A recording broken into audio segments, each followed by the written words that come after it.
Bahan bakar minyak atau BBM oleh masyarakat terjadi peningkatan setiap hari, terutama BBM bersubsidi. Tingginya permintaan BBM bersubsidi membuat beberapa SPBU kekurangan stok.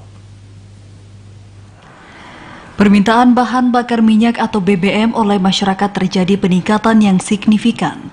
Peningkatan permintaan BBM terjadi pada BBM bersubsidi baik biosolar maupun pertalite karena kedua BBM tersebut masih terjangkau dibanding bahan bakar minyak lainnya. Seperti pantauan TVRI di tempat pengisian BBM di Kota Calang, antrian kendaraan masih dalam kategori aman dan tidak terjadi antrian panjang.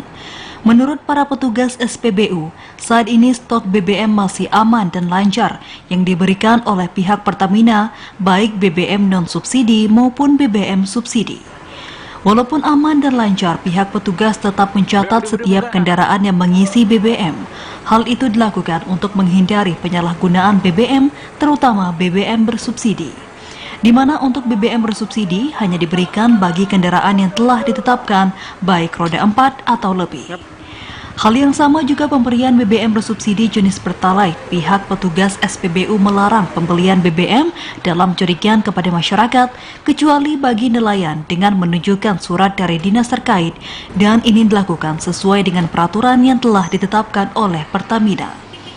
Sementara di SPBU yang lain di lintas Jalan Nasional Banda Aceh Melabuh Desa Ketapang, aktivitas pengisian BBM terpantau sepi dan hanya beberapa kendaraan saja yang melakukannya.